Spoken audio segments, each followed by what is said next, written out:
ایرانی انتظامیہ کے اہلکار یہ کہتے ہیں کہ ایٹمی ہتھیار بنانا ان کا حق ہے، مگر وہ یہ بھی کہتے ہیں کہ ان کے ملک کا ایسا کوئی ارادہ نہیں۔ لیکن ماہرین کا کہنا ہے کہ ایران اس قسم کے بہانے بنا کر ایٹم بم میں استعمال ہونے والی ایک اہم دھات یورینیم کی افزودگی جاری رکھے ہوئے ہے اور جلد ہی ایٹمی ہتھیار بنا لے گا۔ یورپی یونین کے وزرائے خارجہ کی طرف سے ایرانی تیل کی خریداری پر پابندی عائد کرنے کے بعد ادارے کی فورن پالیسی چیف کیتھرین ایشٹن نے ایران کی جانب سے اپنے پروگرام کو پرامن بنانے کے بارے میں کہا، اگر آپ ان کی کم افزودہ یورینیم کی بات کریں اور ایرانیوں سے پوچھیں کہ یہ کس لیے ہے، میں نے یہ بارہا پوچھا لیکن مجھے اس کا کوئی جواب نہیں ملا۔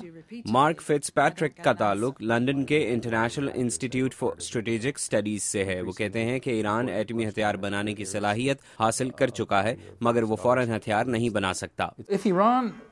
اگر ایران ایٹمی ہتھیار بنانا چاہتا ہے تو میرا خیال ہے اسے ایسا کرنے میں 1 سال لگے گا۔ ایران کی ایٹمی تنصیبات ان جگہوں پر بنی ہوئی ہیں جنہیں سیٹلائٹ سے لی گئی ان تصاویر میں دیکھا جا سکتا ہے۔ ماہرین کا کہنا ہے کہ ایران نہ صرف زیادہ تیزی سے یورینیم افزود کر رہا ہے بلکہ اپنی تنصیبات کو بھی پوشیدہ رکھ رہا ہے۔ ایران یورینیم کی افزودگی کے کام کو فردوں کے پہاڑوں میں بنائے گئے تنصیبات میں منتقل کر رہا ہے۔ اگر اس پہاڑ کے اندر سینٹریفیوجز نے یورینیم کی افزودگی شروع کر دی تو اس پر روایتی طریقے سے حملہ نہیں کیا جا سکتا۔ مغربی ممالک کہتے ہیں کہ وہ ایران کو ایٹمی ہتھیار بنانے سے روکنے کے لیے فوجی کارروائی نہیں کرنا چاہتے، مگر وہ یہ راستہ کھلا رکھنا چاہتے ہیں۔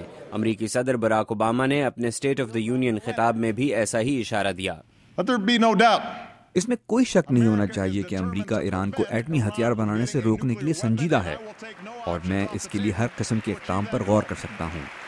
لیکن صدر اوباما نے یہ بھی کہا کہ اگر ایران مبینہ ایٹمی ہتھیاروں کا ارادہ ترک کر دے اور بین الاقوامی اداروں کو معائنے کی اجازت دے تو ان کا ملک دوبارہ بین الاقوامی برادری کا حصہ بن سکتا ہے۔ عالمی ادارہ برائے ایٹمی توانائی مذاکرات کا سلسلہ بحال کرنے کے لیے ایک وفد ایران بھیج رہا ہے۔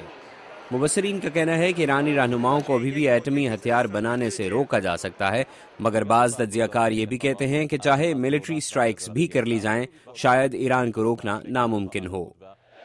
ایل پاسن کے ساتھ محمد عاطف، اردو VOA۔